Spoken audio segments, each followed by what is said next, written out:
In the icy aspen winter, a monkey discovers an abandoned baby and does something that shocks everyone. Like little ballerinas, nighttime snowflakes glide through the atmosphere, each one contributing to the heavy layer of white that coated the story that would permanently alter lives was told by the wind through the pine trees in the mountainous environment.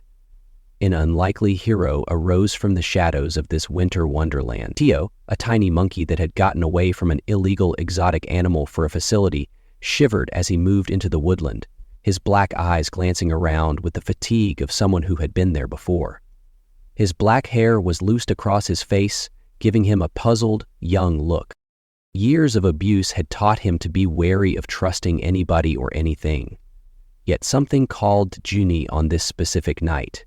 He heard a faint sound that was hardly perceptible due to the wind. But impossible to ignore, so please remember to subscribe if this story piques your interest. Tell us the city you are viewing from and subscribe to our channel. Then, let's proceed with cautious measures. His innate curiosity against his acquired terror of the branches above him. As he approached the snow, he creaked under its weight, and his breath came out in tiny, noticeable puffs in the cold air. A baby's whimper, so out of place in this wilderness, became more distinct. A bundle of blankets appeared, almost unreal, partially shielded from the snowfall behind a huge pine tree. Tio stepped forward nervously, his tiny heart pounding there, encased in the Addison baby. A human baby was wrapped in layers of cloth, her eyes and little face flushed from the cold. The sight aroused something deep within Tio's soul as she struggled against the terrible cold. The sky had grown darker as they drove, yet Taroska refused to turn off her headlights. Without hesitation, he approached the infant with a protective instinct that went beyond species and experience. The baby's cries grew softer as he wrapped his tiny body over her, as though together they waited through the long hours of night 2, realizing that this unusual guardian was a kindred spirit. Dawn broke over the deserted souls, finding solace in each other's company. The first hikers of the day began their journey along the trail amid mountains that painted the sky in pink and gold hues. They were 45-year-old Mary Carter, who worked at a neighborhood cafe and had a tranquil life, concealed a reservoir of anguish and regret in her eyes, which typically had a detached air. A little monkey snuggled protectively around a newborn, both of them alive, and her sad eyes enlarged. The scene moved Mary deeply, bringing back memories of her childhood, despite the night's extreme cold. Fought so hard to hide the fact that 20 years prior, she had made a choice that plagued her daily. Giving up her adopting daughter Alice had been a desperate and impoverished decision, a sacrifice she thought would improve her child's life, but she had never felt lighter about it. Shoulders as other trekkers surrounded Mary's remarkable experience. The infant girl unfolded herself, drawn forward as though by an unseen force. Eyes with deep blue irises that appeared to be looking directly into Mary's soul. Tio the monkey saw her approach with perceptive eyes that were neither menacing nor. Local authorities were contacted as she retreated, seemingly to examine her intentions, and as they waited for them to arrive, Mary couldn't take her eyes off the scene, as Tico held his protective posture displaying an almost human level of attachment to the infant. Despite her ordeal, she seemed at ease with the monkey, occasionally touching his fur with tiny fingers. This odd couple struck a chord with Mary's deepest desire for a chance at Allison's medicine. Past had welcomed. As she stood there in the morning light, she decided to right the wrongs of her past down as a means of redemption. She would not allow this child to enter the same room, which would start a series of events that no one could have anticipated. A system that had kept her and Alice apart, this time she would be the one to come forward and provide love and safety. And that's how I left it all behind. The days that followed were filled with paperwork and interviews, and Mary's steady work and peaceful existence were considered an appropriate applicant for the temporary guardianship of the infant, whom she surprised everyone by naming Clara. Tio refused to leave the child's side, demonstrating such a deep bond that the authorities, following extensive consideration, after consulting with specialists on animal behavior, they decided to allow him to remain with them under close supervision while Mary brought Clara. But Clara couldn't get rid of the notion that this was more than her small home on the outskirts of Aspen.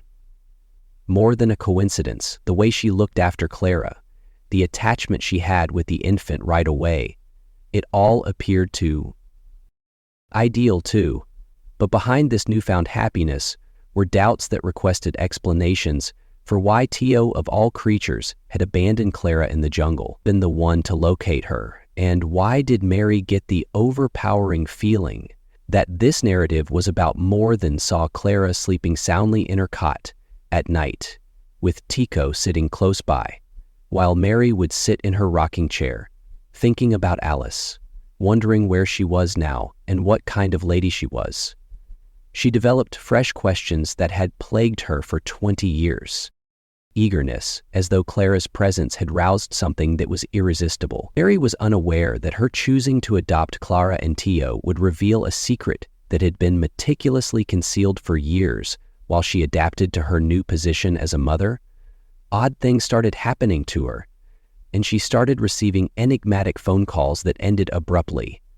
Quieter, shadows that appeared to hover outside her windows for too long, and most Tio's odd behavior, if certain persons approached too closely, was perplexing. Mary's peaceful existence was going to change into something far more complicated for Clara, as the strands of history that passed over the present started to converge in ways she never would have thought possible. In the weeks following Mary's death, with the comfort of her home and the improbable family she had created by her side, Mary stood at the beginning of a trip that would contradict all of her preconceived notions about love sacrifice, and the once empty rooms of Mary's modest home on Pine Grove Street took on a new beat as the genuine meaning of family life settled in, suddenly reverberated with the smooth motions of Tio and the soothing sounds of Clara's coos. Mary was astounded by how easily their lives had merged and how organically they had formed a family. Questions, however, continued to ripple through her mind like stones beneath this serene exterior. Every morning when Mary would wake up, the water would be cut off, and she would be too aware. Perched like a miniature sentinel close to Clara's cot, his intelligence appeared to surpass even primate intelligence, was so great that he would tell Mary about Clara's requirements before the infant even started to cry, and his eyes held an insight that occasionally left Mary questioning whether he comprehended far more than he could articulate. As the weeks went by, Mary started.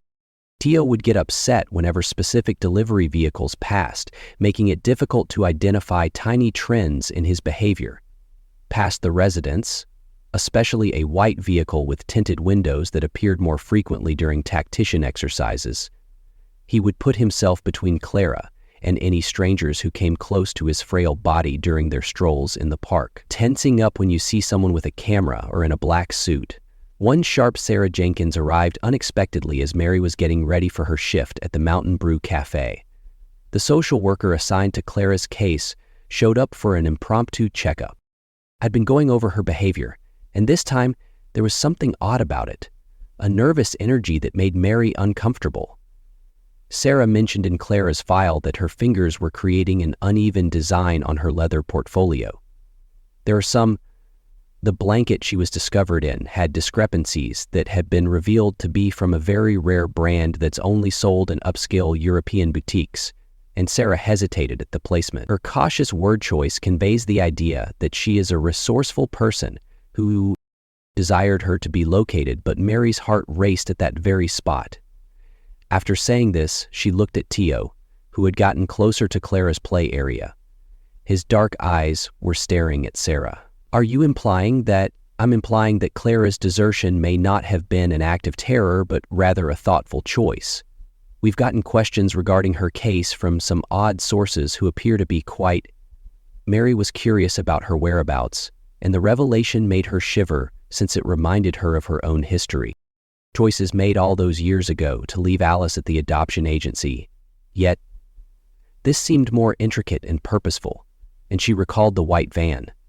of Tio's peculiar responses and pondered whether they were all related to this enigma that night after CL had gone to sleep. He had also moved into his typical spot by her cot. Mary was sitting at her kitchen table, drinking a cup of tea that was getting cold. Before her, she took an ancient wooden box that she hadn't opened in years out of the top shelf of her closet. The meager relics of her life with Alice were lying there: a small hospital bracelet, a lock of old hospital garb, a lock of gray, yellow hair, strangely curly, with gray eyes. She compared a picture of a newborn with dark hair and eyes that seemed to contain the knowledge of ages. Something sparked her memory of Clara. There was a resemblance between their faces, but not exactly. Precisely, like Mary, have a quality in their eyes that spoke of ancient spirits and youthful bodies. Alice thought that, considering her situation at the time, giving up Alice was the appropriate choice. But now, A quiet thud from upstairs stopped her thoughts as she pondered if there was more to the story than she knew. When she arrived at Clara's room, she discovered Tio in a distressed state, gesturing vehemently at the window outside a cottage. When Mary scanned the yard, the shadow had moved too swiftly to be recognized. After installing security cameras, she discovered that the last hour's footage was oddly blank the following day. Mary overheard a conversation while serving coffee at the cafe. Her blood became cold during a talk between two customers about a research facility in the... Mary was shocked to learn that the identical facility, Mountains, had been closed years prior, which had also escaped. They were conducting behavioral studies of some sort when one man whispered something regarding genetic memory and cognitive development, but something went wrong. However, there are allegations that Mary's hands trembled as she poured coffee, her thoughts racing with promises. Was it possible that he had also discovered Clara that evening by chance? Or was there anything more important going on regarding their relationship and how they both kept an eye on Clara's nearly supernatural sense of danger? Everything appeared to suggest something more significant than a basic animal instinct. That afternoon, Mary was given a photo. There was a single picture of a young woman with familiar eyes on the reverse of a letter without a return address, written a message that would completely alter her situation in Aspen. She is seeking answers. Regarding the potential filter or war, Mary felt both optimism and fear upon seeing Alice again after all these years. But as she watched Clara play, she was happy with Tio and understood that maybe these two tales about her past would... As the sun began to drop, Alice was only starting to see how her present with Clara was somehow entwined. Mary decided that as the mountains produced long shadows on the snow, she would look for answers on her own, rather than waiting for them to come to her. But first she wanted to make sure Clara's safety. Someone had taken such care to put her there on that particular winter night, and now others are displaying an odd curiosity in her whereabouts. The mystery surrounding Tio and Clara was growing and multiplying that way. A lost cause had been called, and Mary couldn't get rid of the impression that she was about to make a revelation that would alter their entire lives. Mary carried the picture of Alice through the congested streets, burning in her pocket like a hot coal for eternity. Every step I took in downtown Aspen felt burdened with the potential for answers that were just waiting to be discovered. She had made plans to see Alice's adoptive mother, Ellen Woods, at a peaceful cafe away from the tourist attractions during the winter. As Mary walked through the window to the meeting spot, the sun created long shadows on the snow-covered walkways. Could envision a sophisticated woman in her 60s with flawlessly styled hands and silver hair. Holding a hot cup, Mary's heart pounded in her chest as she pressed the tiny bell to open the door. She moved quickly past the front door. Announcing her arrival over it, Ellen stated. Getting up from her chair, her voice was too weak to speak. After all these years, two women sat across from one another, and, although they were warm, there was a hint of tension. With her hands shaking, Ellen took out a leather portfolio, bound by the strands of a past that would not be buried. Alice has been looking for you, she added, slipping a business card across the table as she opened it slightly. She's a researcher who is currently focused on genetic memory and cognitive development. had spent the last year working on a project here in Aspen, and when Mary heard the term genetic, she was reminded of the discussion she had heard regarding the research center. Now, what sort of? Ellen's eyes fluttered about as she questioned, trying to speak steadily. She had been looking into a number of strange situations at the cafe before she leaned forward and lowered her voice. There is something about children's brain patterns that relates to their affinity for particular animals. Distinctive, but recently, she's grown worried that some of her results have drawn attention toward the lights. Back at home, Mary discovered Clara and too much attention from individuals she doesn't trust. Over the past few days, Tio's behavior had become more defensive of their typical location by the window. Mary saw something she had never seen before, particularly when strange cars drove past the house. Hey, as though they had some unspoken communication, Clara's hand gestures appeared to mimic Tios's in an almost perfectly timed dance. Language that evening, Mary sat at her computer after putting Clara to bed. The majority of the articles she encountered while investigating Alice's work were academic in nature. She could hardly understand the complex terminology, but one phrase kept coming up that said cross-species cognitive resonance. According to the articles, certain kids shown an extraordinary capacity to develop strong psychological ties with particular. She was interrupted from her investigation by a shared consciousness that sharpened the knock at the door, as animals seemed to be forming a shared consciousness. She noticed a young woman via the peephole, whose eyes matched the one in the picture she had been. Carrying Alice stood on her porch with a determined, yet resolute gaze. An ambiguity I am aware of Clara Alice's statement without the preamble when Mary opened the door, as well as the role of something greater than any of us could have imagined. The truth started to surface as they sat in Mary's living room. Alice, a delicate origami artist, described how her studies had revealed a trend of unique kids born with a remarkable ability to form mental and emotional bonds with specific animals. She thought these kids were the secret to comprehend more profound levels of awareness and communication, whereas someone else is more intrigued by these efforts. Alice continued speaking to the kids, lowering her voice to a whisper. For someone who views them as more than simply objects for research, they think these kids might be utilized to create new kinds of monitoring and intelligence collection. Mary's thoughts immediately turned to the white van and its protective behavior toward the Clara, startled when she saw the unexplained blank footage on her security cameras. One of Alice revealed that Tio isn't just any monkey, he was one of the exceptional children. His escape from the initial study program wasn't random. He was drawn to Clara because they had this special bond. The gravity of the revelation sat heavily in the air between them. However, Alice's demeanor was different from what she was saying, and Mary could detect it. Every morning she saw the image of a person bearing a weight of truth that was too much for them to bear alone in her own mirror. Alice added more, and at last I took out a used notebook for my research. Discovered information about you and my own birth that explains why you had to give me up. She revealed a number of medical charts and notes that I wasn't simply abandoned for when she opened the notebook to a specified page. Mary felt the room spin as she examined the papers and recollections of her adoption due to financial reasons. The odd tests from her pregnancy that had been hidden for decades suddenly surfaced. The pressure from the doctors to give up her child for special care studies upstairs, along with their cryptic conversations. Tio made a gentle, consoling sound when Clara stirred in her sleep, reminded them of the remarkable bond they had seen while mother and daughter sat in silence together. Paul told her that his son Barlaam Salas had been killed in front of him. Conscious that they stood on the precipice of a reality that would either bring them together or break them apart entirely, outside Aspen was blanketed in a new layer of snow as it started to fall. But this time, the quiet it brought was felt. Distinct, not serene, but anticipatory, as though the air itself were holding its breath.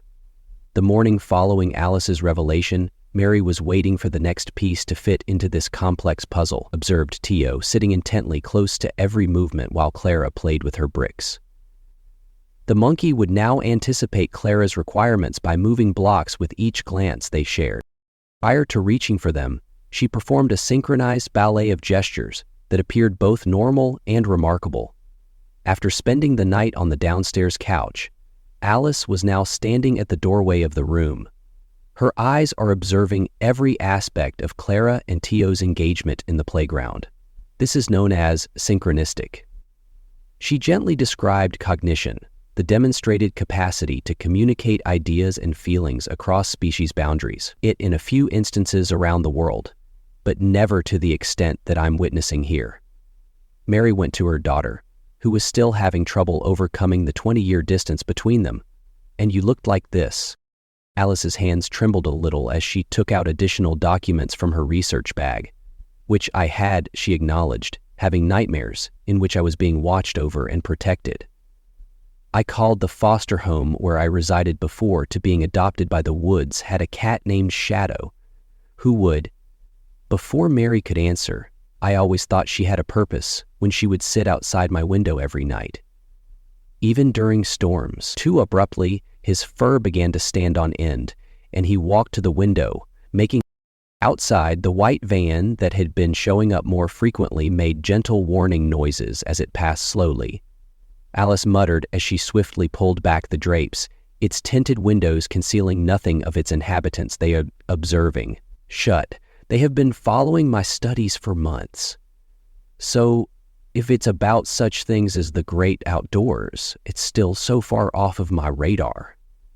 Yes, but it is also one of those things that our studies have lasted years of my studies. Initially, they pretended to be prospective investors are curious in the business uses of interspecies communication, but their true focus is justified by fast fixes for interspecies communication.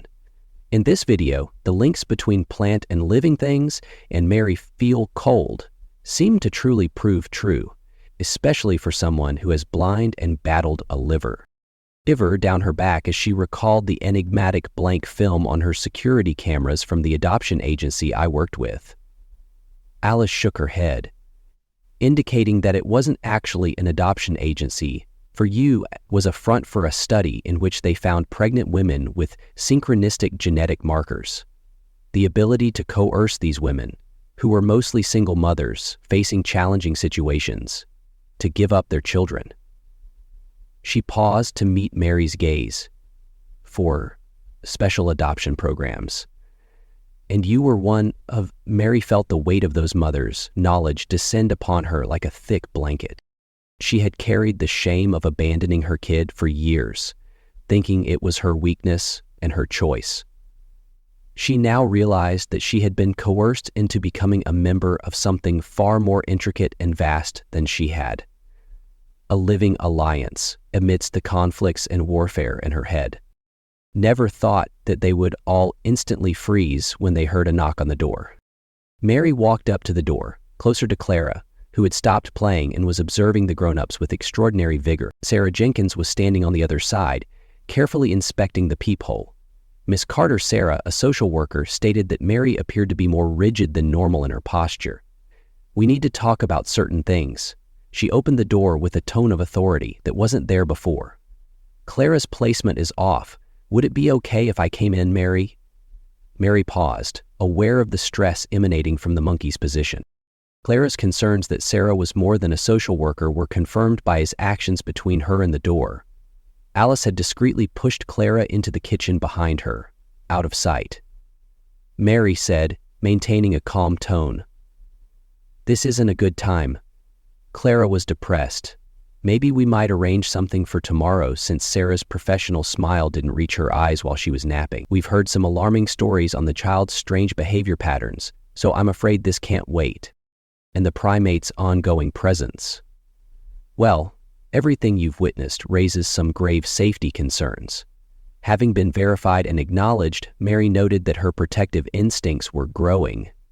Has also been assessed by a number of professionals, yes, experts, who could be curious to know. Sarah mentioned subtly the suggested danger in your daughter's research on cross-specialists' cognitive resonance. Her voice, or regarding certain genetic markers that appeared to be inherited. The genetic markers were mentioned, confirming Mary's worst suspicions that Sarah wasn't merely a social worker who had ties to the same group that had arranged Alice's adoption 20 years prior.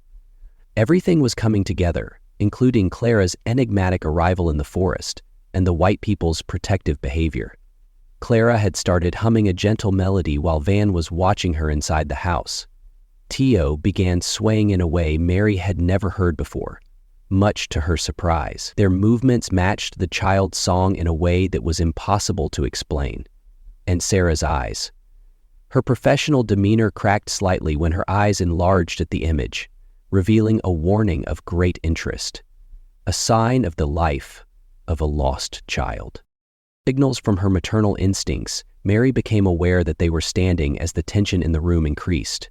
The truth of Alice's adoption, Clara's adoption, and her background at a crossroads, remarkable skills, all of which were coming together at this very time, and somewhere in the whirling snow outside, the answers.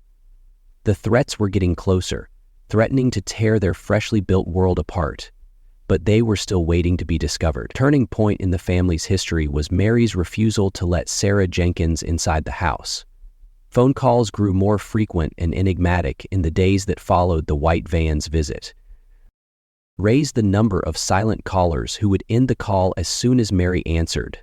Alice had temporarily taken over Mary's home office into a temporary research station, where she spent the night poring over records and information. One evening, after Clara had gone to sleep, Alice spread papers across the kitchen table and stated, "I've been tracking the features of people identical in every child with proven synchronistic skills, was found to have certain patterns in comparable situations, constantly accompanied by an animal guardian, abandoned in nature close by, as if they were placed there specifically to create these connections." Mary's coffee was getting cold next to her while she reviewed the documents. But why? Despite the household sleeping, I believe Alice started to reduce her voice for this reason. The research center where I worked was not the only one attempting to protect these kids. There is evidence of another organization that is interested in this occurrence and feels that these kids should be reared. A quiet voice came from upstairs, away from the influence of institutions, allowing their powers to flourish spontaneously. Mary and Alice broke off their conversation and hurried to Clara's room, where they discovered the girl sitting upright in her crib, her eyes. Theo was at the window, his tiny form taut with awareness outside, wide and awake. The shadow companion Clara walked through the garden's shadows, almost visible in the moonlight. Alice's face pecked as he spoke, leaning toward the window he received. "Watching over us?" Clara said to Mary in a whisper. "That's exactly what I used to say. The presence I experienced as a youngster, and the following morning, an unexpected guest arrived." Renowned primatologist Elena Rodriguez used to work at the facility from which Greg had also escaped. She showed there unexpectedly, her gray hair hidden under a beat-up knit cap, and her keen eyes. "I've been following your case from a distance behind round glasses," she explained. "It's really hard to focus. I've been following you." As a member of the initial research team, I sat in Mary's living room and observed her with a remarkable sense of composure, although I departed when I became aware of their true intentions about our findings. The kids with these skills they symbolize a bridge between species and an evolutionary leap in consciousness, not just scientific curiosities. Clara crawled over to Elena while she spoke, displaying little intellect, which could alter our understanding of intelligence itself. Of the fatigue she frequently showed to outsiders, Tio also appeared to accept her presence, even approaching her. The primatologist's eyes welled up with emotions at their actions as she sat close to her feet. As you can see, people are aware of who is genuinely trying to assist and who is trying to cause harm. She reached inside her bag and pulled. "I've been recording these events in a weather journal for years in an effort to identify a pattern. And I think I understand why Clara was abandoned there, where anyone could find her." With their breath held in expectation, Mary and Alice moved closer. But before Elena could say anything more, a harsh knock at Clara's door opened. They all jumped when the door opened, and through the window they saw a large man in a dark suit entered the room. And Sarah Carter's voice could be heard saying, "We have a court. Please open Elena's door so that we may assess her living conditions." The rear door? She muttered frantically. Her face stiffened with awareness. It's time to go into detail, but you must believe me when I say that these men are not there to look out for Clara's welfare. Rather, they are there to... Mary's protective instincts sparked as she calmly gazed at Clara while they studied her like a scientific object. Playing with Alice as well, and she nodded in comprehension years ago. She wouldn't allow it to happen again, since she had lost a daughter to those who said they knew what was best. Elena swiftly typed my research center's address on a piece of paper as the knocking became more persistent in the mountains to what appears to be a wildlife sanctuary, and I'll make a distraction here. And the following few minutes flew by as Mary and Elena walked toward the front entrance. Her posture tightening with authority, Alice collected necessary items. Silently, she rose out to the back, seemingly aware of how urgent the issue was. As they slid out into the snowy morning, Mary opened the door with unexpected intent. Could hear Elena's firm and businesslike voice as she engaged Sarah and her friends in a heated conversation. Disappeared as Tio and Mary Alice Clara moved through the rear gardens. Snow started to fall, hiding their footsteps as they stayed in the pine tree shadows. Clara, who was typically talkative in the mornings, kept an almost imperceptible stillness as they left the house. If she was aware of how serious their position was, Tio walked with purposeful precision, pausing occasionally to directing them in a direction that appeared to steer clear of any public areas or open spaces during this journey. 20 years ago, Mary experienced an odd realization that she had let go of Alice because she was running to defend Clara because she was afraid and under pressure. And maybe, as they traveled toward the mountains where Elena's sanctuary is located, they looked for a means to mend the scars from the past. Mary came to the realization that sometimes the most difficult decisions don't involve letting go. However, they had to persevere in the face of overwhelming odds as they traveled far into the aspen wilderness to reach Elena's sanctuary. Clara followed snow-covered paths that meandered through thick pine forests, stayed incredibly composed the entire time, occasionally indicating certain routes before being able to lead them there, as if... She instinctively understood how Alice kept a little notebook in which she recorded each occurrence of this synchronicity. Never completely rested, her researchers had after hours of meticulous journey. They reached what looked to be a deserted ranger station, although they saw faint indications of life as they got closer, including new wheel tracks that were partially hidden by snow. Elena had beaten them there using solar panels and surveillance cameras that were deviously concealed amid the trees and camouflaged as birdhouses. Apparently, taking a different way, she swiftly opened a hidden entrance before they even arrived at the building. "You're secure here, but there's a lot you need to know," she said as she led them inside. The sanctuary's modern laboratories and observation areas were in stark contrast to its rustic facade. The corridors were lined with chambers, each with a chart and a brain scan image on the wall, with pictures of kids with different animals, but not in the sterile setting of conventional research. This location's amenities created a cozy, even homey ambience through the windows, guests could observe outside spaces where a variety of animals were free to roam. Elena replied, "Welcome to the Haven," and ushered them into a cozy sitting area. "Kasiji is the area where we have been working to protect the kids like Clara and the animals that are attracted to them, kept a secret for years in order to comprehend and foster these extraordinary relationships, instead of taking advantage of them." As though to illustrate this relationship, Clara started laughing at invisible moments. Later, just as Clara was pointing to Tio, a young fox emerged at the window, pressing its nose against the glass, merely observed the exchange with what seemed to be understanding and exhibited no signs of envy or anxiety. The event that set everything in motion occurred 15 years ago, and Elena described making tea for everyone we found.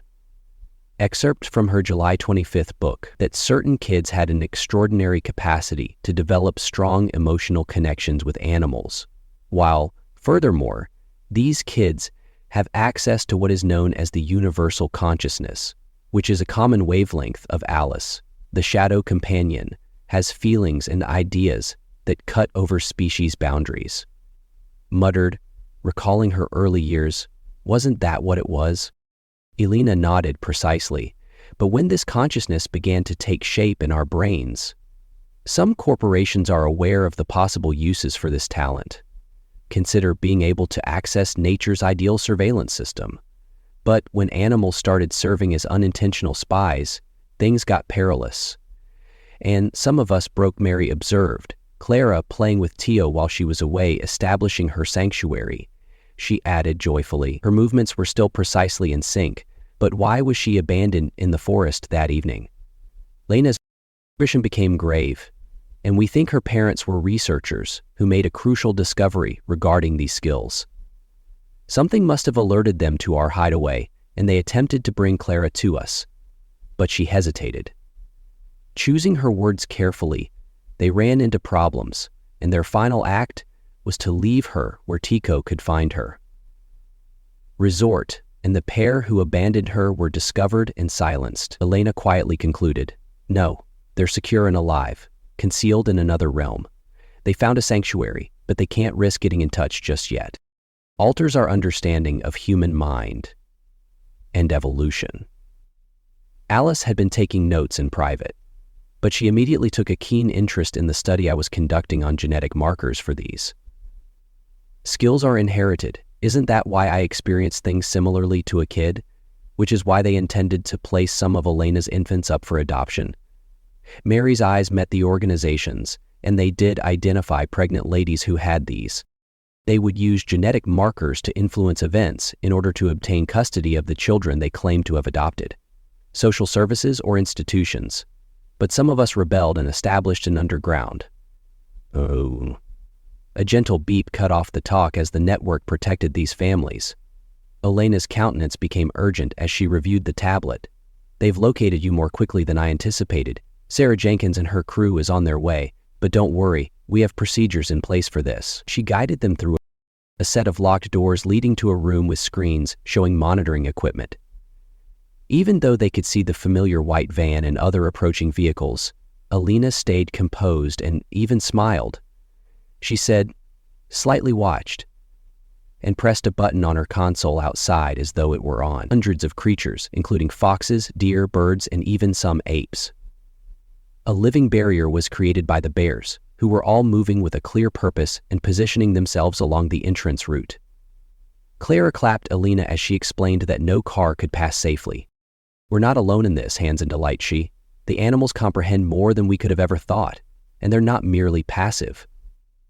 Participants who actively guard these talented kids, as Mary observed in astonishment as the cars came to a stop, their occupants obviously unsure of how to handle this extraordinary challenge, but she couldn't get rid of the feeling that they were still missing, even as she was in awe of this manifestation of nature's unity. Something important regarding Alice's past and Clara's story in the expanding dusk, with the Virgin Mary illuminated by the automated lights of the church. Max on Tears tried to convince her to spend the night, observed that Tio was keeping a vigilant watch and that Clara had fallen asleep in his arms. Nearby, the monkey's eyes displayed an almost human level of intellect, and Mary pondered the extent of these ties and the additional secrets that were still to be revealed in the serene sanctuary ambiance in this remarkable location was disrupted the following morning by an urgent alarm from none other than Richard Calvin, a specialist at tracing the genes used to make weapons convertible into bullets, as someone had gained access to Elena's security system, and she flashed her fingers. "Several keyboards. They are now pursuing our study data, Alice, rather than physically breaking in. What do we do?" Joined Elena at the computers right away, bringing her own data analysis skills to the table because they aren't. When she studied the scrawling material, she noticed typical hacking patterns, almost if they were following a map. As they tried to safeguard their digital fortress, Clara sat in a corner of the room, seemingly knowing precisely where to look. Tio drew the room with great focus, while keeping an eye on her back, making Mary heard gentle noises that seemed to be approval, and she saw that the monkey's expressions altered with every new replication. Clara added an element to her drawing and said, "What are you drawing, sweetheart Mary?" Clara, who was kneeling next to her daughter, held up the paper to reveal a complex network of interconnected circles and lines. She described the shadow paths as being exactly like the ones Alice sees in her nightmares. Jerked away from the computer screen, asking, "What did you say?" She hurried to look at the drawing, her hands shaking a little. She took a battered notebook out of her pocket and opened it to reveal a page with numerous circles and lines that looked alike. "When I was her age, I sketched these, which were joined in very identical patterns." Alice murmured the foster home's name. "I would obsessively draw them during my maze phases, especially after having dreams about Elena, my shadow buddy."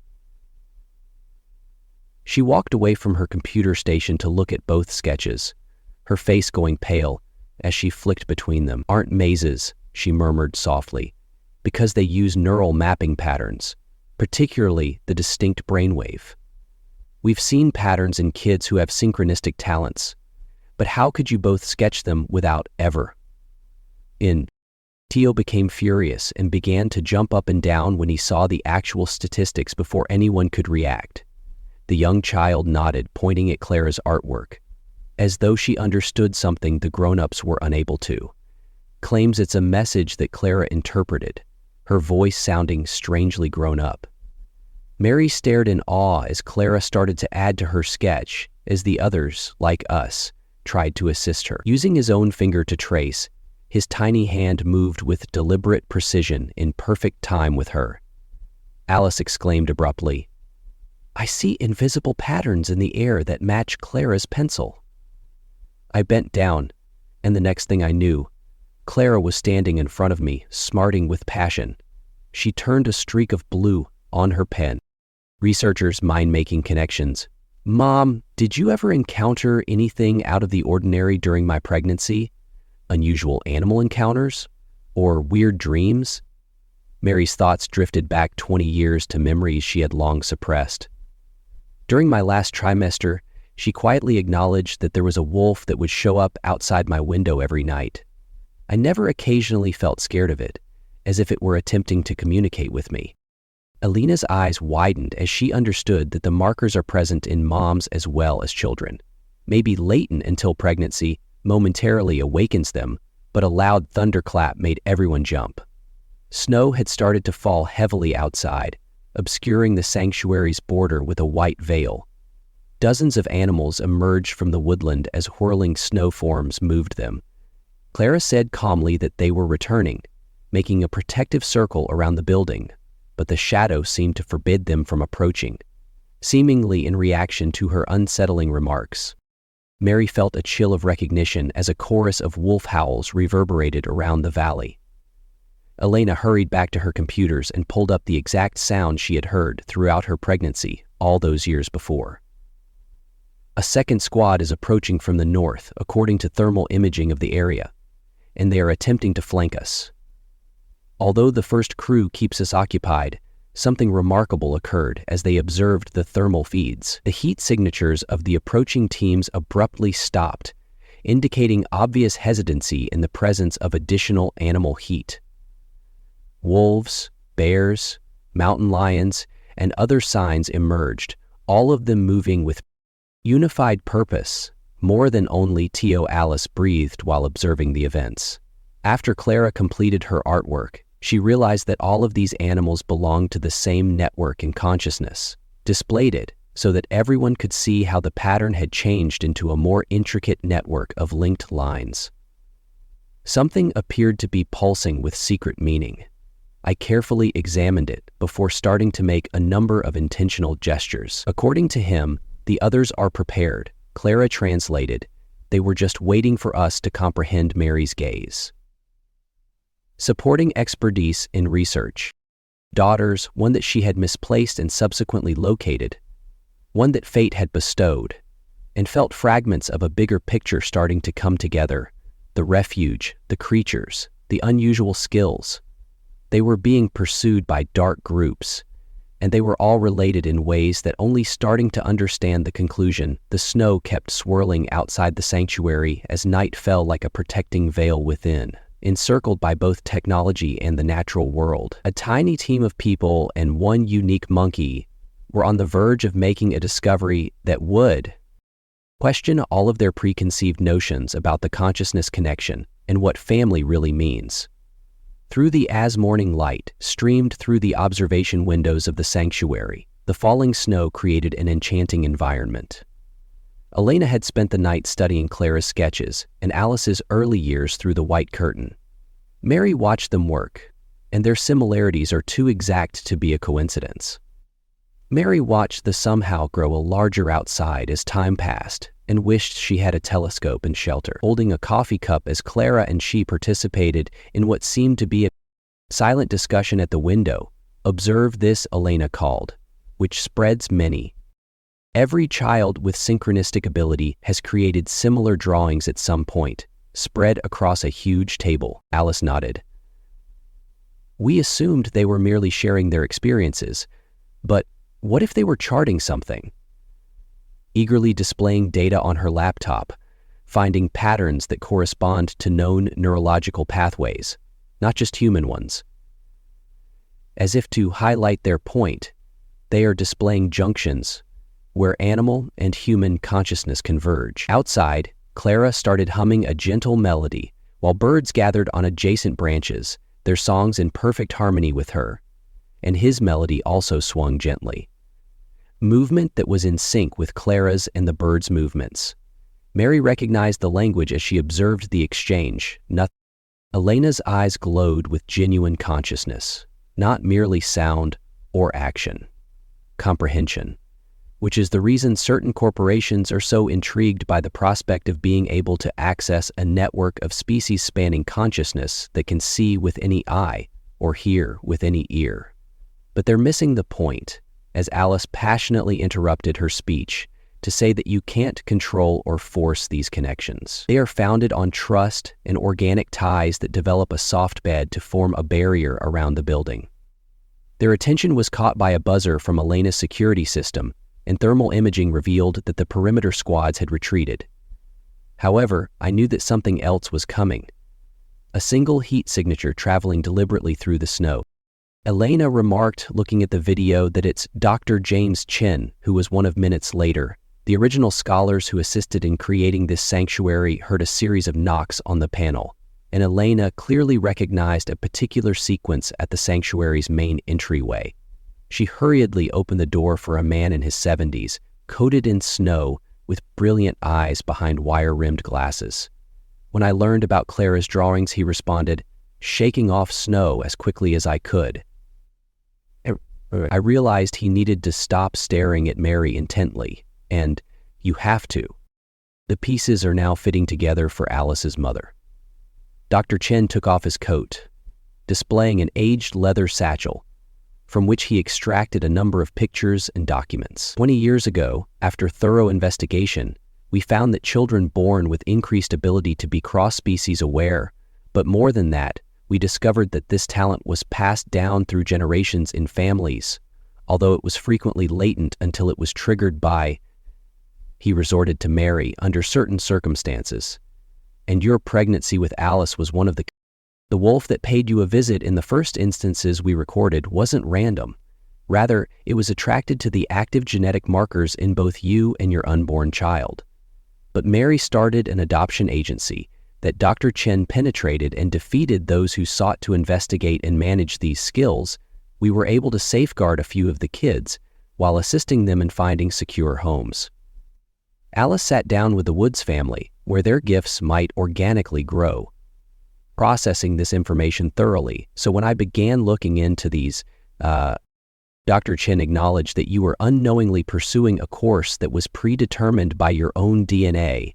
And now, Clara, he stopped to observe the young girl approach him without fear. Clara, who was right behind him, reached for, "You were there," Dr. Chink remarked simply, laying her palm over her painting. Yes, the elderly scientist's tearful eyes were looking over us in the darkness. I've spent decades trying to protect kids like you, tiny one, but suddenly, the network is becoming increasingly robust and well-coordinated, and the creatures aren't merely reacting to individual kids any longer. Instead, they're creating a collective awareness, as though un-Q&A chorus of Clara closed her eyes as wolf howls, bird melodies, and the deeper cries of larger animals filled the valley, putting a tiny touch on her shoulder and letting her eyes sway a little. They're all. Now that they were connected, she said, Dr. Chen, all of your shadow friends and special people like us are coming together. Nodding solemnly, we are seeing evolution in action, not just human evolution. These kids aren't merely conversing with animals. They are also aware of the distinctions between species. Mary stared at her girls as she worked to build a bridge between two worlds. Alice, who had returned via science and willpower, and Clara, who appeared to coexist peacefully between the realms of animal consciousness and human consciousness. The revelation of their family's involvement in this remarkable occurrence was both heartbreaking and, in a way, perfectly understandable. Outside, the snow had stopped falling, and the sun had broken in the late afternoon. Everyone was outside. The snow had stopped falling, and the sun had broken in the late afternoon. Long shadows are formed across the immaculate white countryside by the clouds. Sanctuary, encircled by its ring of animal protectors, served as a beacon of opportunity and hope. A location where the song flowed, new knowledge as species boundaries vanished, and new forms of understanding might emerge. Energy as Dr. Chen assembled his advanced tools for mapping and measuring brain patterns. Steele and Alice helped him create, her eyes gleaming with scientific knowledge. Fascination as Mary observed from a distance, her protective instincts remaining vigilant. Dr. Chen stated that after reviewing the readings, the patterns are becoming more pronounced. He turned to Alina. And it seems like they're getting closer to something. Have you seen any changes in the other sanctuaries? Alina nodded, bringing up messages on her iPad, and reports are rolling in from all the kids at our sister sanctuaries, places where there was a rise in animal activity and more intricate interactions. One facility in Hotel, according to Montana, a whole herd of elk responded to a child's ideas. In marine mammals from British Columbia are congregating close to the coastal sanctuary as Clara sat cross-legged on the floor as they talked about these changes, imitating her posture around them. Monitoring devices recorded progressively intricate cerebral activity patterns, and Mary observed that even the Alice yelled, "Look at this!"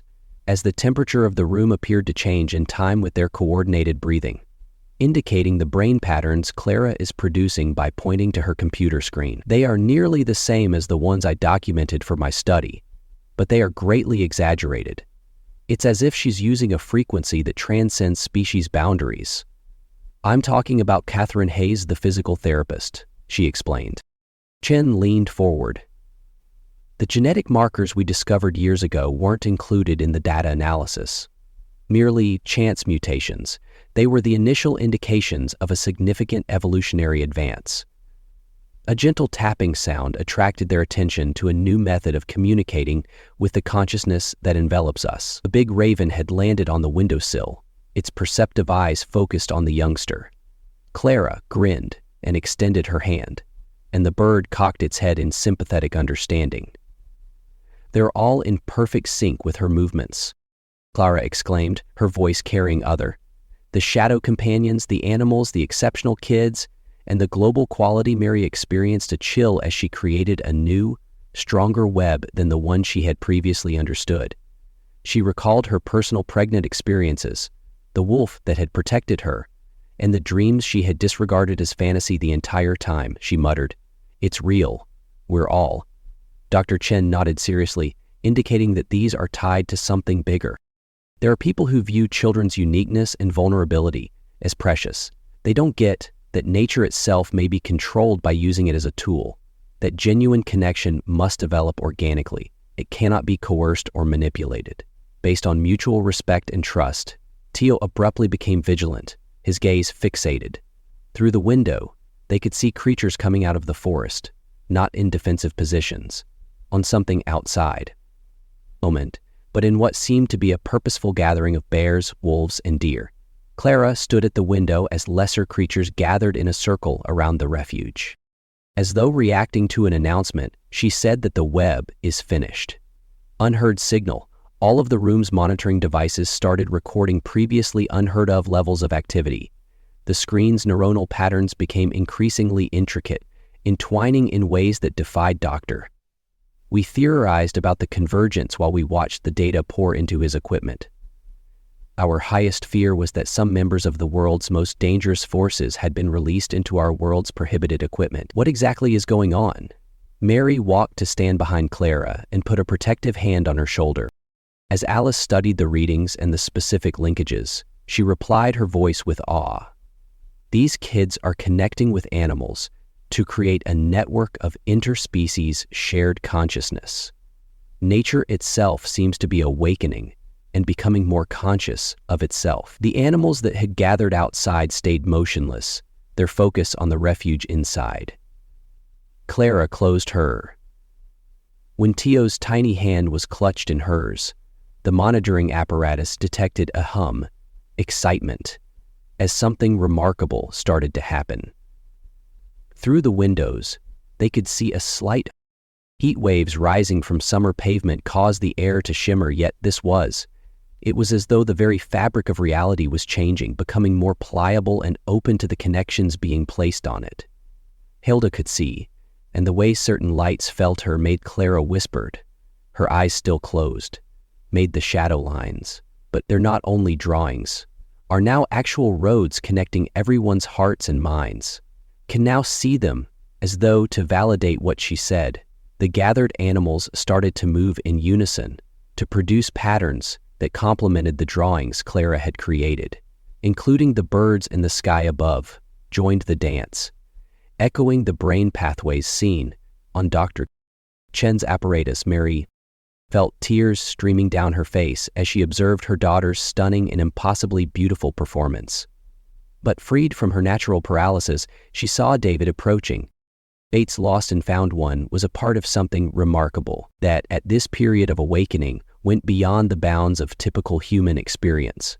As the obstacles between new forms of consciousness appeared when species vanished, and Mary realized that their family's journey had been resulting from the years of searching, the agony of separation, and the enigmatic events that led to Clara's arrival in their life were all a part of a bigger pattern or plan that was just now starting to become apparent. This led her to a group of people who were arriving at her castle to visit their loved ones. The group of people, and the morning following the confluence, dawned clear and beautiful. In the winter sun, the snow-covered countryside gleams like diamonds. Clara sat at a table within the sanctuary and drew fresh patterns, but they weren't the same as her earlier ones. Tio periodically observed her work, adding his own to make it more harmonious and complete. Carefully and precisely mark up the paper. Dr. Pohl tried to sculpt using rough etches. He said the paper was worthless. He picked up an etch of paper and sculpted several images onto the paper. Chen and Elena had spent the night examining the information from the remarkable incident they saw. Elena claimed that the brain patterns had stabilized and showed Mary and Alice the readings, but they're not fading. On the contrary, they're becoming more sophisticated and powerful. It's like a new language was born. Alice was able to balance her researcher's enthusiasm with wonder, not only about communication, but also about how Alice perceived the world around her. As they talked about the ramifications, consciousness itself showed up as Sarah Jenkins. And this time, the Sanctu's security feeds were standing by themselves at the boundary. There wasn't a white van, and there weren't any men in dark suits, just Sarah and her stance. She called out knowing that she was being watched. But I'm not here to take anyone. Instead, I'm here to surrender. Because she stopped and took out a sketch that seemed familiar from her coat. Because I was 30 years ago, one of the unique kids, but they persuaded me to utilize my skills to exert control over them instead of fostering a relationship. I'd been mistaken all along.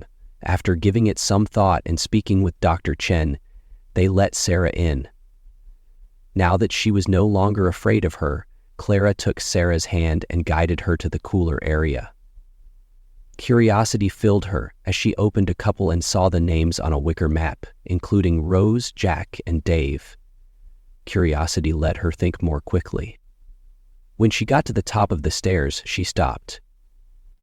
As she strewn her most recent paintings on the table, Sarah's professional facade collapsed as tears flooded her eyes, revealing all. "Yes," she said in a whisper, "and I made an effort to forget and think their method was superior. However, after watching this exchange with you, I now recall all that occurred yesterday." Sarah shook her head, expressing a mixture of caution and hope for the future of the organization you worked for. "Don't comprehend what's going on and continue to believe that this is about controlling these powers for their own benefit. Objectives. But in light of what I witnessed yesterday, the animals' relationships are developing. This is something completely beyond their understanding." And as though to highlight her point, a gentle melody started to fill the canister. Sarah joined in on the song, "Awakening." As the air Clara began to hum once more, something that had lain latent inside her started to move in with the creatures that had stayed close to the refuge. Synchrony with their singing, Dr. Chen. The internet isn't only bringing us closer to animals. Seeing this demonstration, which is mending old wounds and bridging gaps, Alice, who had been researching the most recent data, was made in our own consciousness. She opened up a series of graphs on her, and she exclaimed, "Look at this, Mom. The genetic markers we possess are not merely chance mutations. They function similarly to keys that open potential skills that may have existed in human awareness from the beginning and that we did not evolve. We simply forgot how to connect while we were out of nature." Mary reflected on her personal encounters with the wolf throughout her pregnancy with Alice, her immediate connection to Clara, and how their entire lives had culminated in this point. So, looking about at their strange family, she questioned, "What happens now?" Dr. Chen smiled gently and added, "We learn, develop, and assist others in remembering how to relate with kids like Clara." Alice was similar to Sarah in the past. They are pioneers, not outliers. Looking up from her sketch, Clara's eyes were filled with comprehension as she showed us how to return to what we had lost. Even though she claimed that the shadow buddies were shadows, they were never actually shadows. Lights directing us home also went to the window where a rainbow had been formed by the early sun. Crystalline snow creatures congregated in tranquility beneath the sides of predators and prey. Side by side, the walls that had appeared so permanent were broken down by something more than their natural instincts. Were being supplanted by bridges of comprehension that crossed species, and Mary brought her girls together for generations, and they felt the warmth of their bond beyond their physical embrace. However, Sarah observed them with a deeper understanding that spoke to the very essence of existence itself. Clara muttered, echoing, "We are all connected," realizing that her own heart was opening to possibilities she had long ignored. The reality that had always existed and was waiting to be remembered by everyone, as well as by the sun at that precise instant, soared above the sanctuary, creating long shadows that moved in time with the illumination. Mary realized that the mysteries they had discovered were just getting started, and their story wasn't coming to a conclusion. The facts they had learned about the world around them and about themselves were all a part of a more profound awakening, a return to a previously lost, but never fully. They had forgotten that the shadow trails had brought them home to a realm where love had no boundaries, limits, where all living creatures were free to express their consciousness, and where family meant much more greater than they ever could have anticipated, dear readers. And we hope that Mary Elias Clara's story has touched your hearts.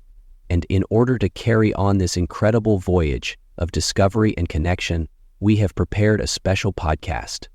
Here is a playlist that contains similarly engrossing tales of the unseen connections that bind us to the natural world. If this tale resonates with you, please click on your left. Remember to subscribe to our channel and leave the like every day. We provide original tales that delve into the mysteries of the cosmos and the wonders of consciousness. Heart, please share your personal tales of unique bond with animals in the comments section below. Together, we are rediscovering the historic bridges that connect all living forms.